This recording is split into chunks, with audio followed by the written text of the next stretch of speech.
샬롬. 샬롬. 네, 참 좋은 날입니다. 오늘은 성령의 말씀을 들으라는 주제로 사대교회에 하셨던 말씀을 얘기합니다. 이 말씀은 현대 신앙생활하는 우리들에게 현대 교회에 매우 적용할 만한 그런 이야기들입니다. 그래서 오늘 말씀을 듣고 도전받고 찔림받고 새로워지기를 원합니다.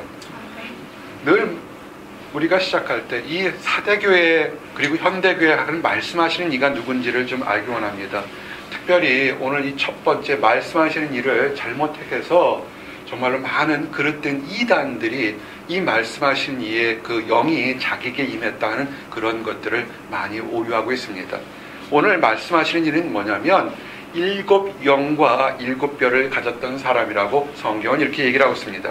이 7 영은 사도 요한이 아시아에 있는 7개의 교회에게 편지하라고 명령한 분이라고 소개되겠습니다. 정확히 사도 요한에게 7 영을 가지신 분이 그 편지하라고 명령했던 것입니다. 그런데 보게 되면 이전에도 계셨고 현재도 계시고 장차 오실 분이고 그의 보좌 앞에 7 영이 계신 분, 그분이 말씀하셨다고 그렇습니다. 이런 7 영, 다른 이단이나 다른 것에 속지 마시고 7 영은 요한계시록 1장 4절과 오늘 주시는 3장 1절 그리고 또한 계시록 4장 5절과 5장 6절에 이렇게 반복해서 들고 있습니다. 오늘 주신 말씀이 3장 1절에 사대교회의 사자에게 편지하라. 하나님의 7 영과 7 뼈를 가지신 이가 이르시되, 이렇게 기록되어 있습니다. 4장 5절에 보니까 보좌로부터 번개와 음성과 우레소리가 나고 보좌 앞에 켠 등불 7이 있으니 이는 하나님의 7 영이라. 아멘. 그러니까 하나님의 7 영이라고 얘기합니다. 5장 6절에 보니까 내가 또 보니 보좌와 네 생물과 장로들 사이에 한 어린 양이 서 있는데 일찍이 죽음을 당한 것 같더라. 그에게 7 뿔과 7 눈이 있으니 이 눈들은 온 땅에 보내심을 받은 하나님의 7 영이더라. 아멘. 이렇게 7 영에서 보면 7 별, 7 등불, 7 눈으로 비유해서 이렇게 다시 설명되고 있습니다. 이 7이라는 숫자, 보좌 앞에 7 등불을 편 것이니 이것이 하나님의 7 영이라. 이렇게 7 등불, 7 영이 같은 것이라는 것을 이렇게 설명하고 있습니다. 이것은 7 영이라는 것은 즉 성령 하나님이 성부 하나님과 성자 하나님 사이에 함께 나타나는 것을 얘기합니다. 즉 이 말씀을 통해서 우리가 삼위일체인 성부 하나님과 성령 하나님과 성자 하나님이 함께 역사한다는 것을 알아볼 수 있는 것입니다. 이거 오해하지 마세요. 요한계시록 1장 4절과 5절에 보면 이렇게 되어 있어요. 요한은 아시아에 있는 7 교회에 편지하노니 이제도 계시고 전에도 계시고 장차 오실 이와 그의 보좌 앞에는 7 영과, 즉 앞에 성부 하나님이 계셨고 오셨던 성자 하나님과 또한 성령 하나님이 이렇게 같이 나오고 있어요. 5절에 보니까 또 충성된 증인으로 죽을 자들 가운데서 먼저 나시고 땅의 일곱들의 머리가 되신 예수 그리스도로 말미암아 은혜와 평강이 너에게 있기를 원하노라. 아멘. 즉 요한계시록 1장 4절 5절만 잘 봐도 성부 하나님, 성령 하나님, 성자 하나님이 동시에 나오면서 같은 분이라는 것을 알 수 있다고요.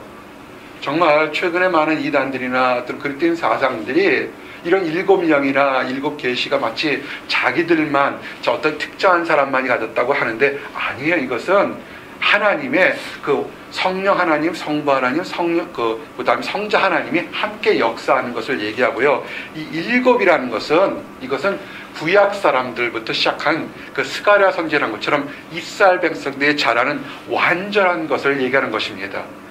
이것은 지금 이 사도 요한에게 가서 사대교회 쓰라는 것이 뭐냐면 그 당시 이방 사람들도 주축이 됐겠지만 히브리 백성들, 유대인들이 썼던 거라고요. 즉 유대인들이 가장 잘 알아들 수 있는 그 이야기를 전한 것입니다. 우리가 지금 이렇게 캠퍼스에 사역하며 우리 그레이스교회 하면서도 청년들이 많기 때문에 어떤 말을 하게 되면 청년들이 쉽게 이해할 수 있는 그런 예를 들거나 그런 것들을 들어서 이 얘기를 한다고요. 이 사도 요한을 통해서 말씀하시렸던 하나님이 유대인들이 친숙한 7이라는 숫자를 들어서 얘기한 것이라고요. 이것은 요한계시록에서만 나온 것이 아니라 이미 구약에 스가랴서에서 일곱이라는 것이 어떤 뜻인지를 이미 언급이 되어 있습니다.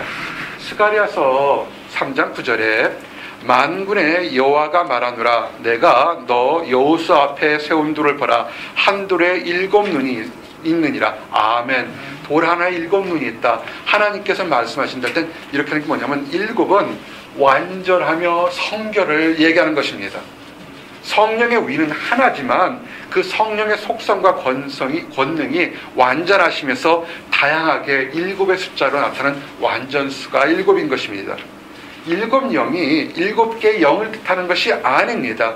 성령 하나님이 완전성을 나타나기 위해서 그 당시 이 사도 요한, 그러니까 지금부터 2000년 전에 유행했던 게마트리아라는 문학의 상징성을 통해서 성령의 완전하심이 드러나는 것을 얘기하는 것입니다.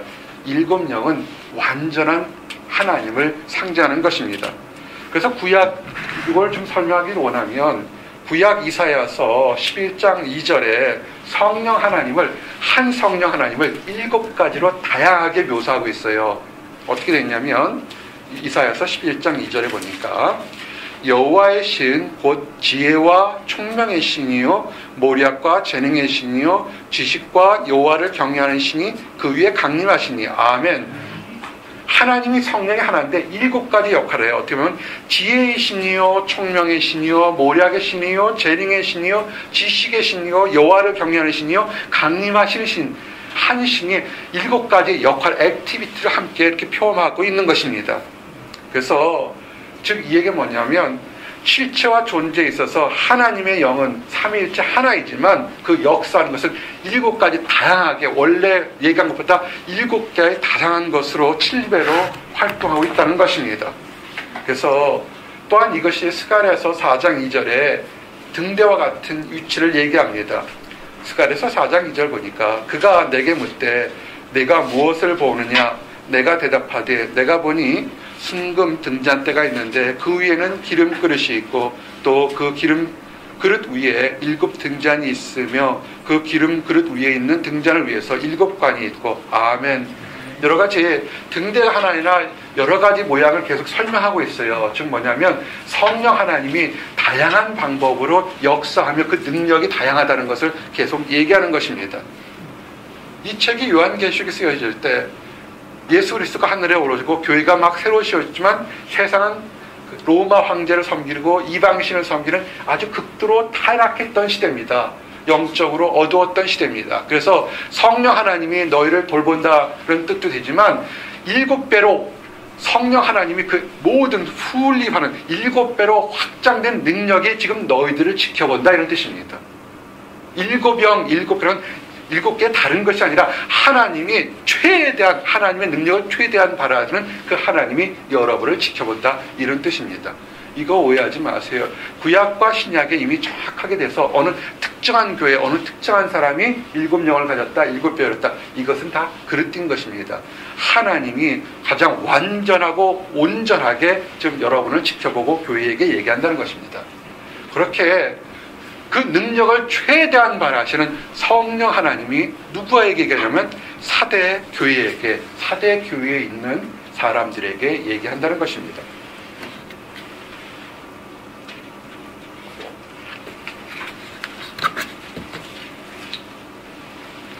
그러면 사대 지역과 사대 교회가 어떤지를 좀 설명하기를 원합니다. 우리 지난주에 두아디라 교회에 대해서 얘기를 했습니다. 두아디라는 지역이 이 버가모라는 행정도시를 지키는 위성도시 같아서 늘 피해받고 상처받아서 두아디라 사람들은 아주 똘똘 뭉치는 단합심이 굉장히 강했고 그 단합심에 있는 교회에서 교회에 있었기 때문에 아주 잘 뭉쳤지만 그릇된 선지자를 그 이세벨이라는 선지자를 용납해서 책망받았던 것을 우리 기억됩니다. 근데 이 사대는 두아디라는 곳에서 약 65km 떨어진 남쪽에 떨어지는 고대 도시입니다. 근데 이 사대 지역은 헤르무스강 그 계곡 평야에 있는 곳에 있기 때문에 아주 외부의 침략에서 또 이렇게 보호받을 수 있는 또 그런 지역이 됐습니다. 그리고 평야지대에 있고 산맥이 우뚝 솟은 곳에 있어서 구름이 있고 작은 상들이 있어서 이렇게 외부의 침략을 막기도 좋고 그 안에는 살기가 좋은 그런 곳이었습니다.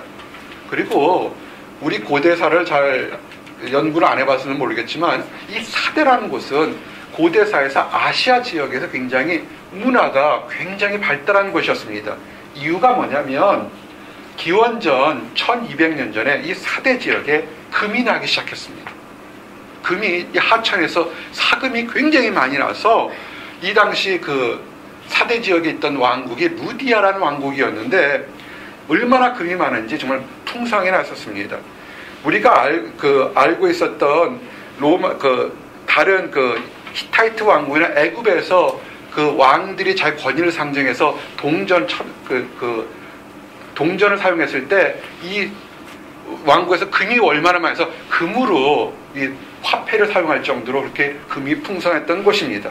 그래서 이 리디아 왕국에서는 그 왕을 상징하는 그 동전 위에 사자머리가 있었습니다. 정말 너무 풍성한 곳이었고 너무 잘 살던 곳이었습니다. 금이 많이 나왔기 때문에. 그런데 이 나라가 어떤 전쟁으로 이렇게 무너진 것이 아니라 주 12년에 갑자기 큰 지진이 나서 이 도시가 확 무너졌습니다. 그렇지만 로마 황제 아우구스티스가 다시 이 도시를 다시 일으켜 세웠습니다.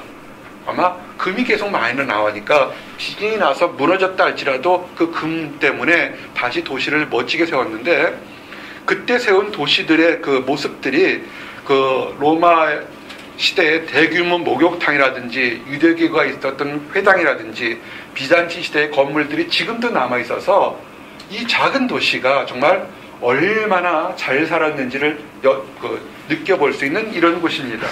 정말로 이 도시는 뭐냐면 물질이 너무 풍성했던 곳입니다. 천재지변이 일어나기 전까지 사람들은 너무나 물질이 주변에서 자기들끼리 잘 먹고 잘 살던 그런 곳입니다. 잘 먹고 잘 살다 보니까 어떤 것이냐면 이 도시에는 사치가 굉장히 만연했고 음탄하고 더러운 것들이 만연한 그런 도시였습니다. 바로 그렇게 물질은 이 아시아 지역의 그 어느 도시보다 풍성했지만 영적으로 윤리적으로 타락하고 감정적으로 타락한 곳, 그곳에 교회가 들어간 것이 사대교회인 것입니다. 이런 상황 속에 있는 사대교회에게 지금 하나님이 얘기하신 것입니다.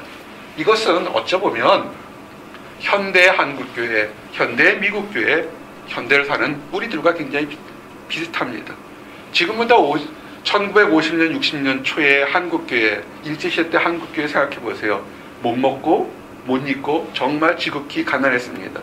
하지만 지금 한국에는 전 세계 교단의 가장 큰 교회들이 있는 것이 대부분이 한국교회이고 많은 사람들이 있습니다.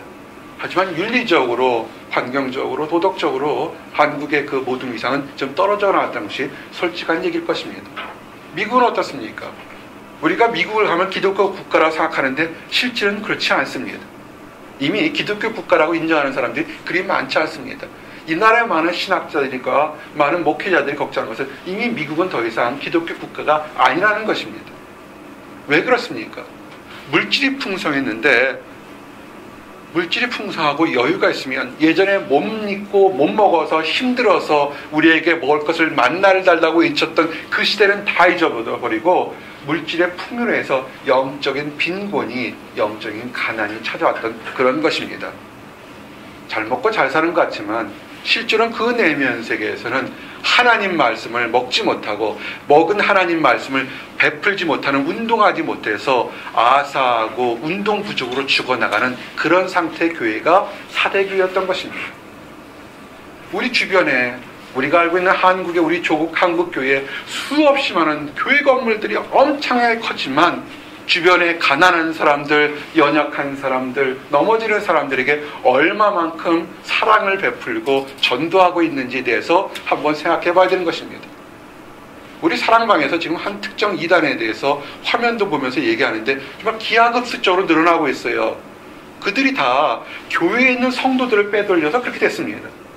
왜냐하면 그들이 교회에 가서 말씀을 듣고 올바르게 서야 되는데 제대로 먹지 못하고 교회가 돈을 바뀌고 교회가 영적으로, 환경적으로, 윤리적으로 타락한 것들이 너무 많으니까 거기서 도피처를 찾고 뭔가 새로운 것을 찾으려고 할 때 그릇된 가르침에 넘어나가서 지금 그들이 넘어나가는 거 아십니까? 현대교회의 모습이 바로 사대교회의 모습과 매우 유사하다는 것입니다. 아프리카 선교를 가거나 몽골에 선교를 가거나 저는 가난한 나라 선교를 갔다 오면 많은 사람들이 도전을 받습니다. 정말 가난한 곳에 있는 사람들이 하나님을 믿는 믿음이 순수한 것을 보고서 오히려 복음 전하러 갔던 사람들이 우리 뜨끔뜨끔하다는 것을, 그런 것을 간증할 때가 참 많습니다. 이 사대교회에 딱 한마디로 얘기합니다. 하나님은 내가 네 행위를 아노니 네가 살았다 하는 이름을 가졌으나 죽은 자로다. 아멘. 그 전에 앞에 있던 교회들은 다 칭찬을 한 다음에 그렇지만 이게 부족했다 그랬어요. 근데 이 교회는 뭐냐면 네가 지금 떵떵거리고 살았다고 하지만 사실은 아니다. 넌 지금 죽은 자다라는 엄청난 책망과 엄청난 부끄러운 얘기를 지금 하고 있습니다. 여러분, 우리가 물질이나 풍요를 나만을 위한 것을 쓰고 베풀지 못한다면 그것은 어리석은 것입니다. 종교적인 열심이 있어서 외형적으로는 거룩하고 찬양도 하고 기도도 하고 선교운동도 하고 다 하지만 이 내면 세계에서 하나님의 진정한 말씀을 듣지 못해서 죽는 사람들이 참으로 많다는 것입니다. 우리는 그런 사람들을 예수님 당시부터 예수님이 책망하셨어요. 회칠한 무덤, 바리새인들을 얘기했습니다. 회칠한 무덤이 뭡니까? 무덤이 아무리 이뻐도 그 앞에 화려한 장식이 있어도 무덤 안에는 뭐가 있습니까? 썩고 냄새나고 더러운 시체가 있는 것을 우리는 알 겁니다. 그것을 회칠한 무덤이라는 거예요. 예수님께서 바리새인을 정죄하려고 하는 것이 아니라 안타까워하셨어요. 그들의 열심, 일주일에 2번씩 금식하고 기도하고 멋진 옷을 입고 아주 거룩한 옷을 입었지만 그러나 그들 마음속에서는 돈을 밝히고 탐욕스럽고 음란하고 더러운 것이 그들 마음속에 가득 차 있어서 마치 죽은 송장이 들어가 있던 관처럼 보였을 때 그것을 안타까워하셨던 것입니다. 마태복음 23장 27절에 보니까 이렇게 되어 있어요. 25절부터 27절까지 화 있을진저 외식하는 서기관들과 바리새인들이여 잔과 대접의 것은 깨끗이 하되 그 안에는 탐욕과 방탕으로 가득하게 하는도다. 눈먼 바리새인이여 너는 먼저 안을 깨끗이 하라. 그리하면 겉도 깨끗하리라. 화 있을진저 외식하는 서기관들과 바리새인들이여 회칠한 무덤 같으니 겉으로는 아름답게 보이나 그 안에는 죽은 사람의 뼈와 모든 더러운 것이 가득하도다. 아멘.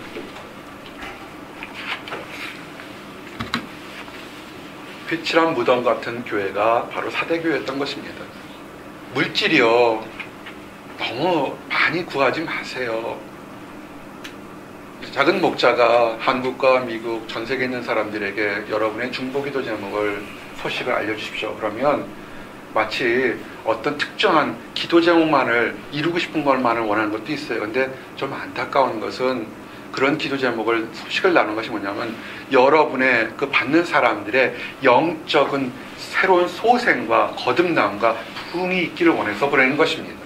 내가 원하는 어떤 물질만을 원하는 그런 것을 원하는 것이 아닙니다. 진정한 것은 뭐냐면 우리 안에 속이 깨끗해져야 하나님의 축복을 받을 수 있는 것을 아시기 바랍니다. 아무리 하나님 교회에 같이 있고요, 교회의 직분을 받는다 할지라도 이 안에서 더러운 것이 있으면요 정말 가지 못합니다. 우리가 정말 많은 사람들이 지금 착각하는 것이 예수만 믿으면 구원받을 거라는 나만의 환상, 나만의 착각을 가지고 있다는 것을 아시기 바랍니다. 가룟 유다가 어떻습니까? 예수님과 3년씩이나 같이 쫓아다녔어요. 말씀을 보고 듣고 기적을 다 가장 가까이서 봤다고요. 예수님께서 12제자를 둘씩 짝을 보내서 복음 전하러 갈 때도 70명의 제자들을 짝을 지내서 복음 전하러 갈 때도 가룟 유다도 함께 갔습니다. 갔을 때 예수 그리스도의 이름으로 귀신도 쫓아내고 병자도 고쳤을 거라고요. 근데 가룟 유다가 다 모든 것을 봤지만 이 안에 탐심, 물질에 대한 욕심이 너무 가득 차 있었던 것입니다. 그래서 보게 되면 그 욕심 때문에 생명의 주인 예수 그리스도를 은삼식에 파는 것이 있었습니다. 그 계기는 뭐냐면 한 여인이 베다니 마리아가 자기 결혼 지창 몸으로 준비했던 아주 순전한 나드 향유 한 근을 예수님께 그대로 다 부어요. 1년치 노동자가 받은 월급 엄청나는 거예요. 사실은 그러니까 우리 지금 여러분 자녀들, 결혼한 자매들, 그다음 결혼할 자매들 있지만 그 부모님들이 그 자매의 그 결혼 지참금으로 가서 살 돈을 이렇게 큰 목돈을 만들어서 그 당시에는 은행이라는 것이 없었으니까 향유를 만들었는데 그 향유를 아까워하지 않고 우리 주님에게 아름다운 향기 제물로 다 드리는 거예요. 그러면 다른 제자들이 누가 12제자 중에 누가 그렇게 예수님께 예물 드린 사람이 있어요? 없다고요. 그러면 나도 좀 있으면 저렇게 예수님께 예물이야 드릴 걸, 이런 것이 아니라 그것이 아까워했다고요. 향유를 왜 소비했느냐 그랬다고요. 그 본마가 뭐냐면 그 향유를 그 헌물을 받아들이면 그 중에서 얼마를 자기가 띄어서 자기 것을 채우려는데 그 버린 것을 아깝다고 생각합니다. 성경은 요한복음 12장 3절 6절에서 마리아는 지극히 비싼 향유 곧 순전한 나도 한 근을 가져다가 예수의 발에 붓고 자기 머리털로 그의 발을 닦으니 향유 냄새가 집에 가득하더라. 제자 중 하나로서 예수를 잡아줄 가룟 유다가 말하되 이 향유를 어찌하여 300데나리온에 팔아 가난한 자들에게 주지 아니하였느냐 하니, 이렇게 말하면 가난한 자들을 생각함이 아니요 그는 도둑이라 돈꾀를 받고 거기 넣는 것을 훔쳐가미로라. 아멘. 예수님과 3년 반을 다니면서 예수님이 좋은 옷을 입어본 적이 있습니까? 맛있는 음식을 먹어본 적이 있습니까? 따뜻한 곳에 잔 적이 있습니까? 사실은 예수님이 가난한 사람이라고요. 가난한 사람이었다고요. 그런데 결국 뭐냐면 자기 욕심 때문에 아주 멋들어진 거짓말을 한 거예요. 가난한 사람들에게 베풀 것을 왜 예수님을 주느냐. 예수님이 왕자처럼 큰 왕궁이 있었다면 얘기가 달릴지 모르겠지만 그거 아니잖아요. 욕심이라고요. 말은 번들했지만 결국은 그것을 자기가 훔치려고 하는 것이라고요. 우리가 교회와 신앙생활하면서 아주 말은 멋지르지만 자기 이득을 찾으려는 그런 가증스러운 것들 참 많다는 것입니다. 우리 마음 모르실 것 같습니까? 불꽃 같은 성령으로 바라본다고 그랬어요. 엑스레이 같은 눈으로 우리의 마음을 바라본다고 그랬다고요. 우리의 직장을 구하는 것, 배우자를 구하는 것, 장래 구하는 것에서 좀 솔직해져야 된다고요. 내 욕심 다 채우고 내 이득 다 채우고 나서 건머들어서 주를 위할 사람, 아니 그러지 마세요. 최근에 많은 상담이나 이렇게 교제하면서 느끼는 게 뭐냐면 형제나 자매에서 그 사람 입에서 나오는 것이 정말 하나님의 일을 위해서 어떻게 살겠다는 것은 거의 없어요. 엄난하고 더럽고 내 욕심을 위한 것들만 계속 나오고 있다는 것을 발견할 때 참 안타까울 때 많습니다. 말은 그렇게 하지 않죠. 좀 교회 생활했다고 훈련됐다고 좀 멋들어진 얘기를 하지만 속이고 있는 거예요. 마치 그것이 아나니와 삽비라가 하나님 앞에서 예물 드려놓고 책망받은 것과 똑같아요. 아나니와 삽비라가 예물을 왜 드렸냐면 보니까 바나바라는 사람이 땅을 팔아서 이렇게 교회에 드리니까 사람들이 다 칭찬했어요. 야, 대단하다. 어린아이들도요, 물건, 자기 거는 다 소중하다고 생각해요. 근데 아깝지 않고 초대교회가 막 세웠을 때 그 물건을 팔아서 과부와 가난한 사람에 드리라고 이 교회 앞에 사도들 앞에 섰어요. 물건 드리면서 내 것이 아니고 하나님 뜻대로 사도들이 알아서 유용하게 쓰십시오 하고 절대 주장하지 않았다고요. 그런 모습에 사람들이 많이 칭찬하고 많이 이렇게 부러워하니까 그 칭찬받고 싶어하고 인정받고 싶어서 이 아나니와 삽비라 부부가 작당을 합니다. 땅을 팝니다. 누가 팔라고 한 적 없어요. 땅을 팔아놓고 적당히 띄어서 드립니다. 사도 베드로가 묻습니다. 이게 전부냐? 베드로가 원하는 것은 더 내란 뜻이 아니에요. 그냥 솔직하게 묻는 겁니다. 그냥 띄었을 때 땅을 팔았는데 일부는 우리가 쓰려고 하고 일부는 그 중에 헌물로 드렸습니다. 그래도 되는 거예요. 근데 아나니아 삽비라 부부는 그렇지 않습니다. 눈에 보이는 세상 사람들만 보고 성령 하나님이 안 보이니까 이것이 전부입니다 하고 하나님 앞에서, 사도 앞에 거짓말하는 것이 아니에요. 하나님 앞에 거짓말하는 것입니다. 여러분 기도 제목 나눌 때, 여러분이 사역자와 함께 주위의 형제 자매들 앞에서 우리의 마음속에 있는 내릴 때 거기 누가 있습니까? 하나님이 계셔요. 두어 세 사람이 내 이름을 모는 곳에 나도 거기 있다고 그랬다고요. 하나님 앞에서 우리가 기도 제목 내놓는 거라고요. 하나님 앞에서 우리의 고민을 얘기하는 거라고요. 거짓말하지 말라는 거예요. 오히려 그 시간에 거짓말을 하면서 오히려 아나니아 삽비라는 것처럼 심판받는다는 겁니다. 아나니아 삽비라가 어떻게 했습니까? 하나님 앞에서 교회를 속이려고 대놓고 거짓말했다가 심판받아 죽지 않았습니까? 여러분, 물질이라는 거요. 이거 물질이다. 물질 하나님이 만드셨어요. 하나님 물질이 많은 것을 나쁘다는 것이 아니라 그 물질을 어떻게 쓰느냐가 중요하다는 것입니다. 가족관이나 교회에 있는 이런 것이 있어요. 고르반 이런 말이 있습니다. 여러분, 마가복음 7장 11절을 함께 살펴보세요. 마가복음 7장 11절.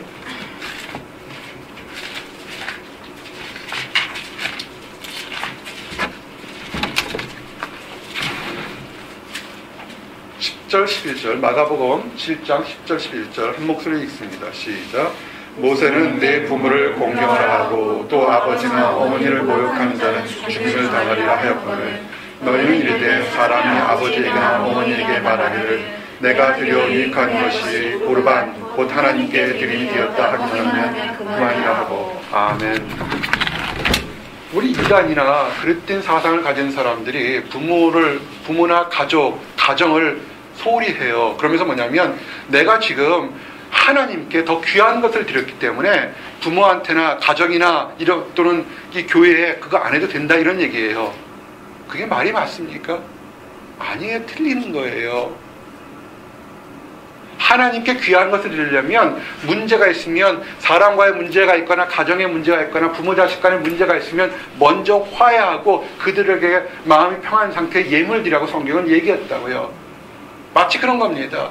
내가 큰 선교 헌금, 그 11조 또는 감사함을 하나님께 예물로 드리면 그 다음에 삶은 엉망으로 해도 상관없다는 논리와 똑같은 거예요. 현대교회 성도들 중에서 죄 짓고 뭐 하면 감사 예물을 팍 드려요. 하나님 이거 먹고 내 죄 책망하지 마십시오.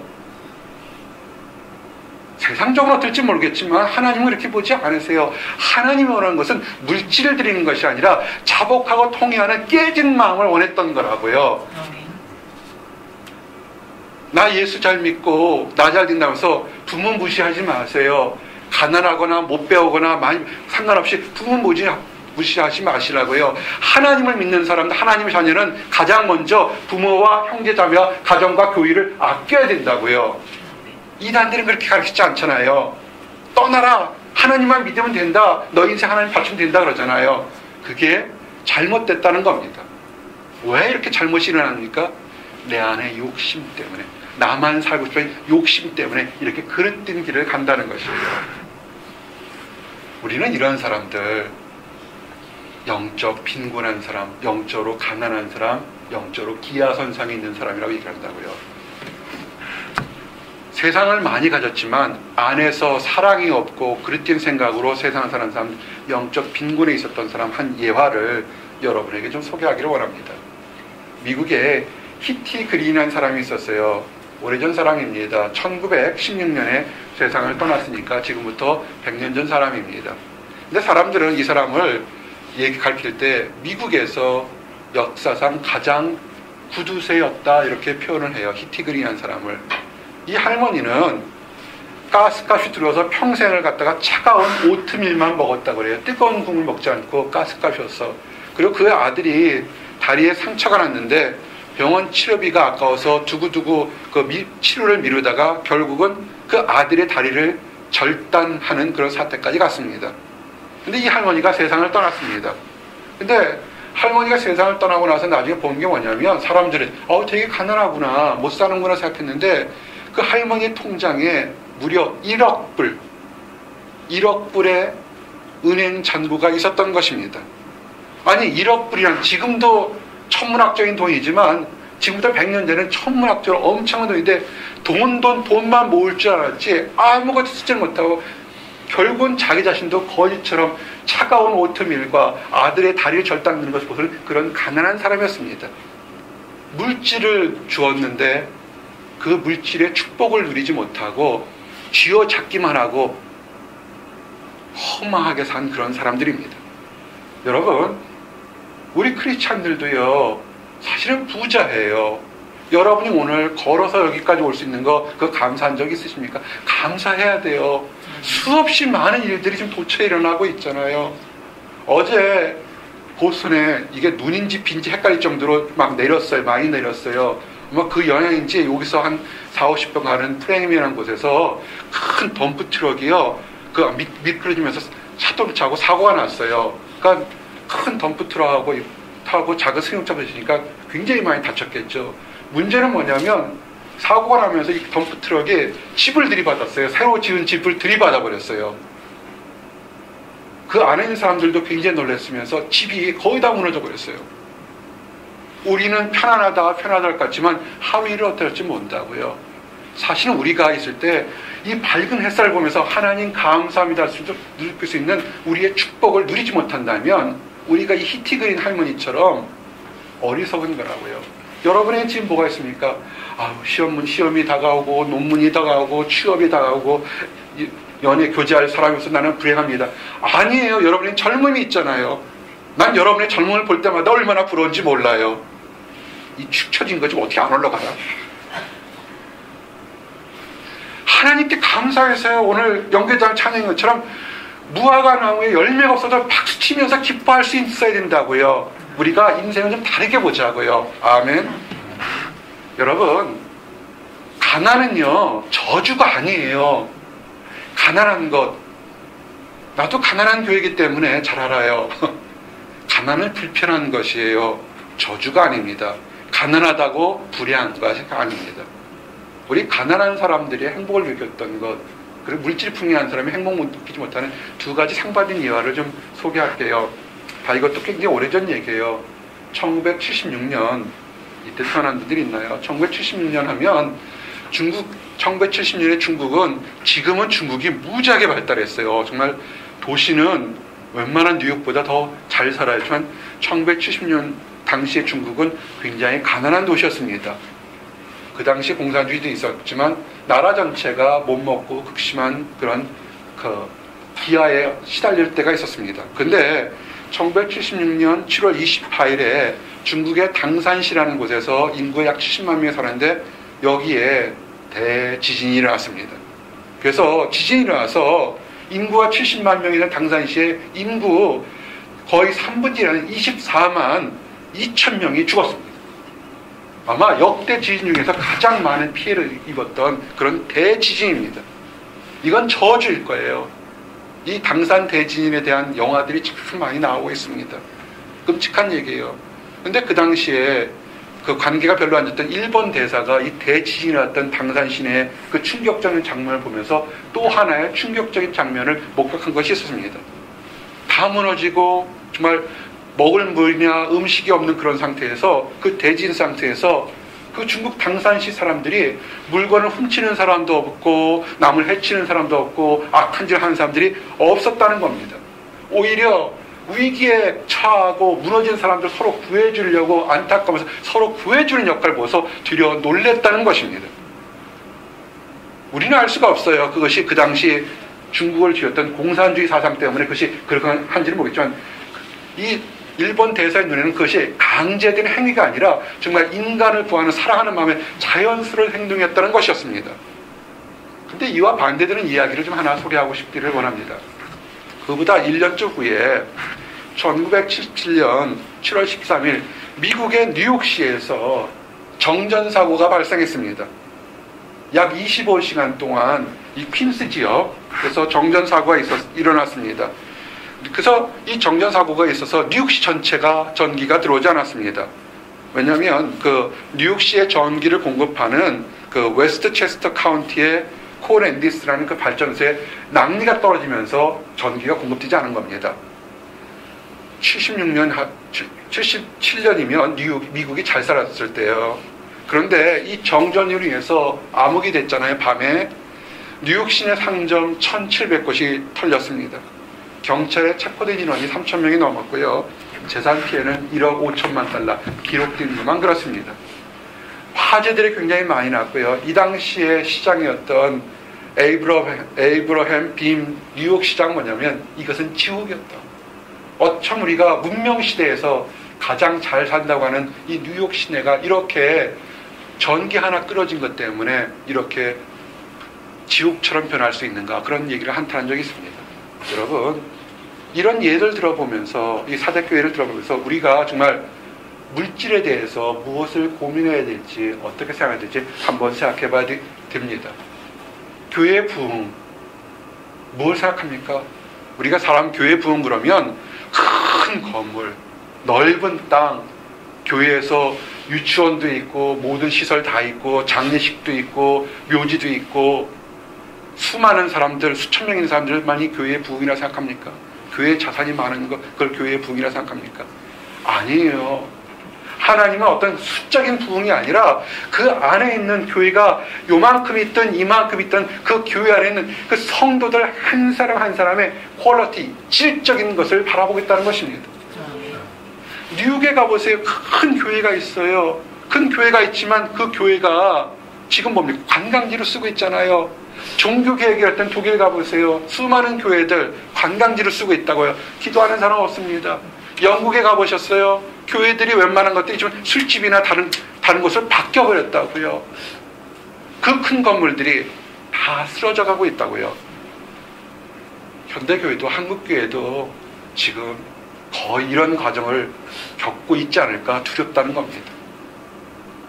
우리가 교회 안에 물질이 풍요하고 거룩하고 평안하다는 것만 생각하면서 정말로 하나님 안에서 얼마나 올바르게 크는지를 한번 좀 생각해 봐야 된다는 것입니다.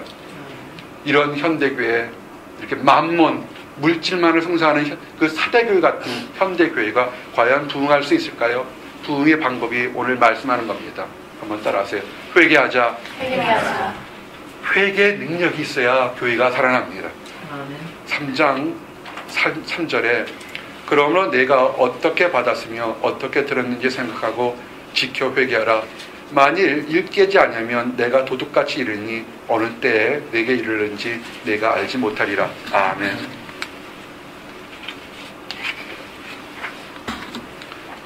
도둑같이 온다는 것에 두 가지 뜻이 있어요. 하나는 도적처럼 아무도 알지 못하는 데에서 우리 주님 예수님께서 수많은 천군과 천사를 데리고 이 땅에 오는 재림이 일 수 있어요. 하지만 또 하나는 뭐냐면 그 한 사람 한 사람을 각각의 개인적인 종말로 여러분의 죽음을 맞춰서 데려갈 수도 있다는 겁니다. 우리가 내일 일을 어떻게 알아요? 오늘 하루 하나님 앞에서 찬양하면서 즐겁게 살면서 내가 부족했던 거, 어제 잘못했던 거, 오늘 아침 잘못한 거 있으면 회개해야 된다는 것입니다.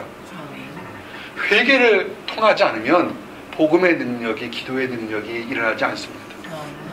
많은 사람들이 한국이나 미국에서 중보기도 해달라고 이렇게 연락이 옵니다. 보면 안타까운 일들이 참 많아요. 하지만 제일 중요한 건 뭐냐면 그 중보기도를 요청하는 사람이 내면 세계부터 하나님 앞에 거룩해지려는 회개가 있어야 하나님께도 응답한다는 것입니다. 내 거 붙잡고 있는 거, 내 욕심, 내 타락한 거 다 잡고 있으면서 나 복 받겠다는 거 누가 주겠어요? 사람들도 안 줘요. 내려놔야 됩니다. 더러운 거 씻어줘야 됩니다. 그럴 때 하나님이 축복한다는 것입니다. 여러분을 왜 하나님 사랑하신 줄 아십니까?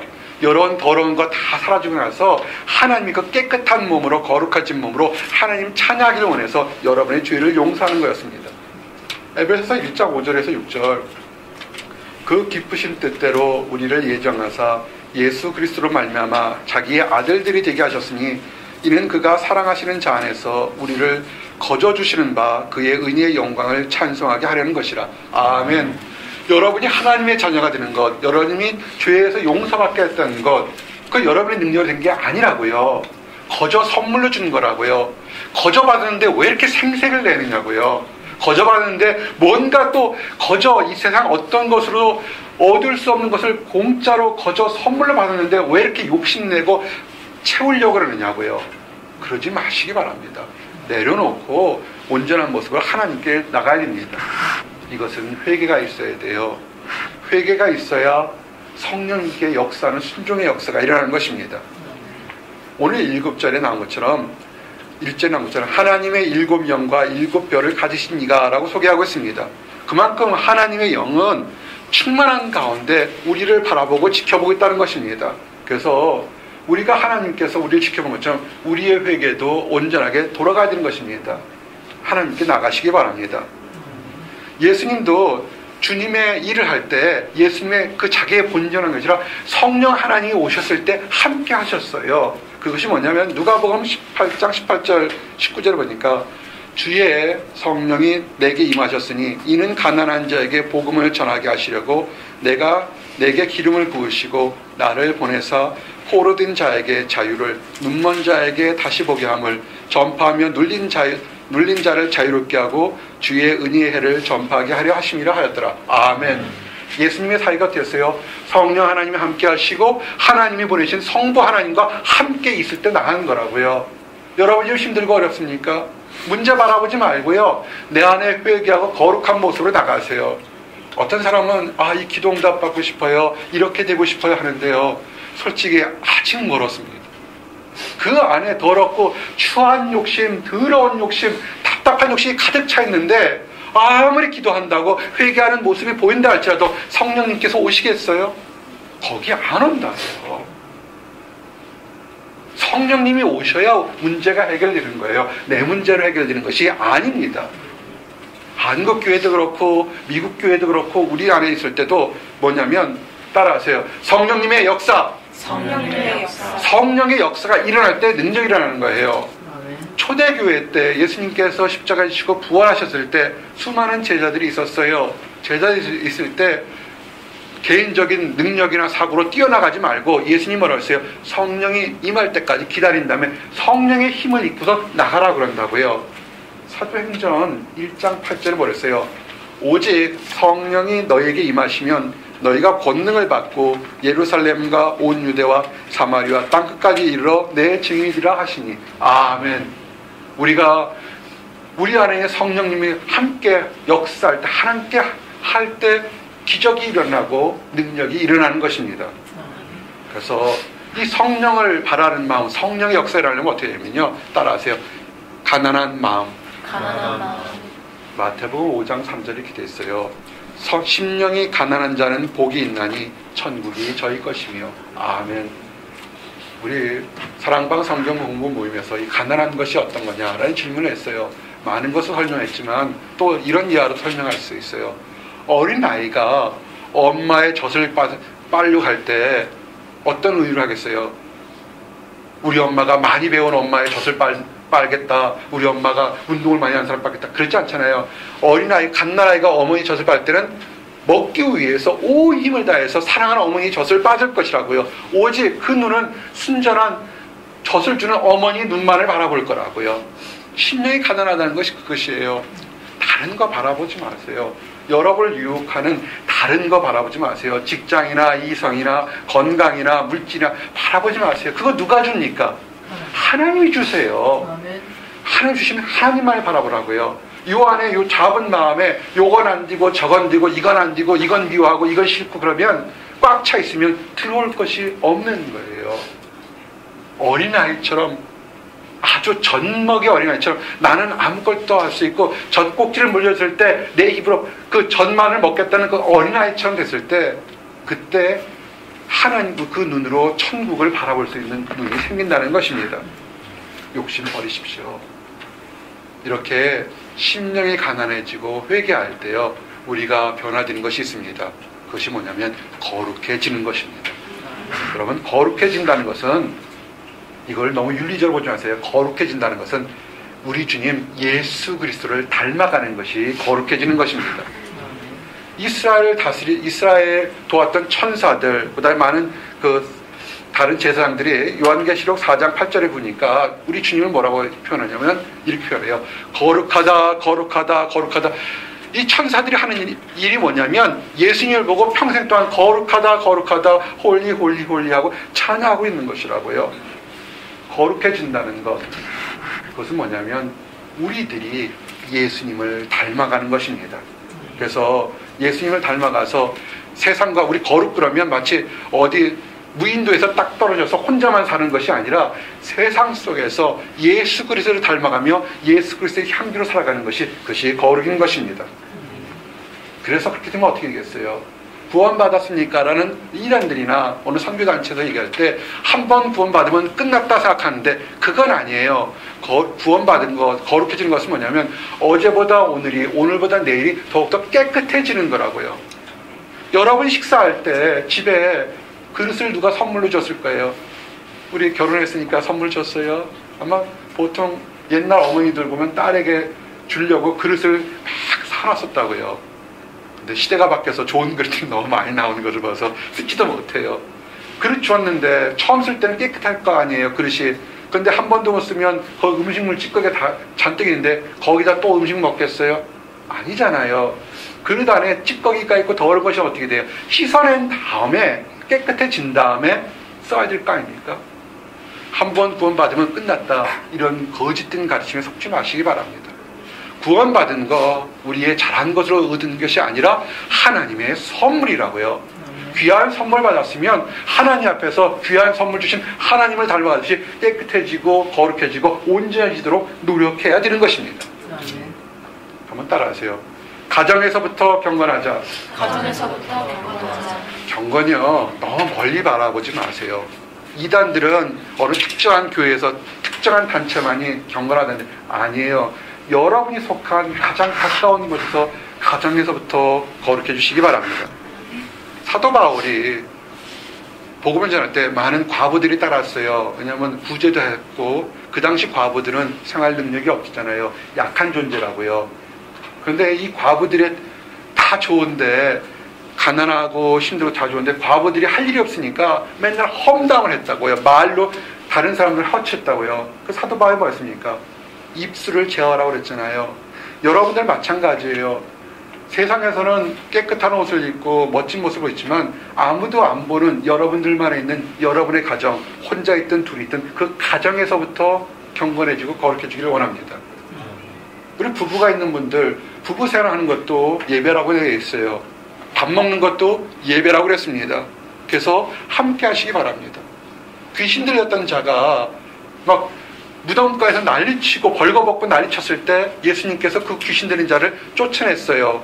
그 귀신 들린 자가 예수님을 쫓아다겠다고 부탁할 때 예수님이 뭐라 하냐면 나를 쫓기 전에 너의 가족에게 가서 네가 어떻게 변했는지를 증거하라 그런다고요. 예수님을 믿으십니까? 아멘. 변화되셨습니까? 아멘. 그러면 여러분의 가정, 안 믿는 가정, 불신하는 가정, 의심하는 여러분의 가정, 미래의 가정에 가서 그 가정을 변화시키시기 바랍니다. 안 보는 사람들 앞에서 전도하는 것이요, 안 보는 사람 앞에서 멋지게 있는 모습은 되게 쉬워요. 하지만 여러분을 빤히 잘 보는 가정, 빤히 잘 보는 실험실, 빤히 잘 보는 직장 내에서 거룩해진 모습 보이는 건 굉장히 어려운 것입니다. 왜 전도의 능력이 없는 줄 아십니까? 내가 있는 가장 가까운 곳에서 거룩해지지 못하기 때문에 그런 겁니다. 제가 한국의 그 직장 신우의 동료들을 굉장히 존경한다고 자랑스럽게 해서 수없이 얘기를 했어요. 그죠? 그 직장 내에서, 제가 한국에 있던 직장 내에서 3,000명의 가까이 동료들이 있는데 그 중에서도 소수의 사람들이 정말 신앙생활을 참 열심히 해요. 드러난다고요. 빤히 보여요. 승질 날 때 있을 거고 이득관계 있을 때 크리스찬으로서 양보해야 되고 참아야 되고 사랑 베푸는 모습이 다 보이잖아요. 바로 여러분의 가정에서부터 여러분이 거룩해지시기를 원합니다. 여러분의 가정에 여러분의 남편이, 여러분의 아내가, 여러분의 자녀가 우리 아버지, 우리 어머니, 우리 아내, 우리 남편 참 좋은 사람입니다. 거룩한 사람입니다. 라고 하면 그것처럼 좋은 칭찬과 그 대답이 없습니다. 세상적으로 훌륭하고 돈을 많이 버는 것이 중요한 것이 아니라 우리 남편, 우리 아내 하나님 보시기에 우리 가정에서 참 귀한 사람입니다. 그 대답이 최고의 대답이 된 것입니다. 여러분, 거룩하다는 것은요, 하나님 보시기에 하나님의 최선을 다하는 것이 거룩하다는 것입니다. 그런데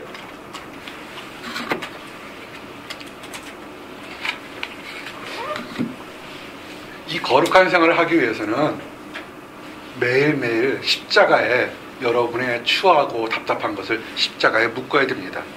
갈라디아서 2장 20절에 뭐라고 되냐면 내가 그리스도와 함께 십자가에 못 박혔느니 그런즉 이제는 내가 사는 것이 아니요 오직 내 안에 그리스도께서 사시는 것이라. 이제 내가 육체 가운데 사는 것은 나를 사랑하사 나를 위하여 자기 자신을 버리신 하나님의 아들을 믿는 믿음 안에 사는 것이라. 아멘. 우리의 사는 목적이 뭐라고요? 우리를 위해서 나를 사랑해서 십자가 생명까지 버신 예수 그리스도를 사는 것이, 그것이 우리의 삶의 목적인 것입니다. 십자가를 지십시오. 여러분의 십자가를 지십시오. 예수 그리스도를 쫓아갈 때 좋은 것, 이득 뛰는 것, 응답받는 것, 그건 무당들한테도 다 똑같아요. 그거 하지 마시고 힘들고 어려울 때 좌절과 낙심 속에서도 십자가를 지면서 지고 나가라고요. 때로는 어떤 사람이 물질 때문에 어렵고 건강 때문에 어렵고 환경 때문에 어려운 것이 있다고, 그 십자가 지고 가시기 바랍니다. 가서 그 십자가를 누구한테요? 하나님 앞에 놔서 더 쉽고 편하고 있는 예수 그리스도의 십자가를 지고 우리 나가기를 원합니다. 아멘. 십자가를 지는 것이 우리에게 무슨 유익이 있을까요? 유익이 있습니다. 이 세상에서 어떤 것으로 감당할 수 없는 큰 유익이 있어요. 로마서 8장 17, 18절. 정말 이것은 올바른 크리스찬을 만든 축복입니다. 자녀이면 또한 상속자 곧 하나님의 상속자요 그리스도와 함께한 상속자니 우리가 그와 함께 영광을 받기 위하여 고난도 함께 받아야 할 것이니라. 생각하건대 현재의 고난은 장차 우리에게 나타날 영광과 비교할 수 없도다. 아멘. 지금 힘들고 어려운 사람이 있습니까? 하나님 안에서 죄 짓지 않았는데 어려운 사람이 있습니까? 그 축복인 것입니다. 예수 그리스도도 영광을 위해서 십자가에 지는 고난을 받는데 우리가 왜 고난을 받지 못합니까? 외로워요? 그거 고난이, 그거 축복이에요. 당당하시고 거룩해지기를 원합니다. 가난합니까? 가난하기 때문에 탐욕스럽지 않고 오히려 가난한 사람들이 물건을 베풀어 주는 게 더 인색하지 않은 것을 우리 보게 됩니다. 건강이 약합니까? 건강이 약하기 때문에 정상적인 삶 자체일 때가 얼마나 행복한지를 우리가 돌아보게 되는 것입니다. 그런데 이것뿐만 아니라 십자가를 지는 사람이 나중에 하나님께서 상상할 수 없는 많은 영광을 축복을 주겠다는 것을 우리 믿고 나가시기 바랍니다. 아멘.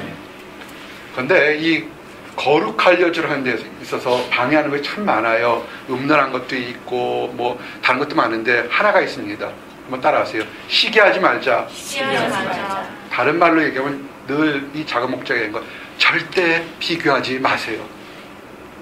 다른 사람이 어쨌든 간에 여러분 한 사람 한 사람을 하나님이 사랑하신 것을 믿으시기 바랍니다. 다른 사람이 여기 갔건 여기 갔건 그게 무슨 상관이 있어요. 하나님이 여러분을 사랑하십니다. 예화가 있어요. 사대의 졸개들이 지금 문제가 있는 그 말 많은 리비아 사막에 있는 한 성직자를 유혹하려고 막 노력을 했습니다. 그래서 이 유혹자들에게 물질도 갖다주고 여성 성적인 것을 유혹하고 또 칼로도 위협하는데 이 성직자는 절대 무너지지가 않는 거예요.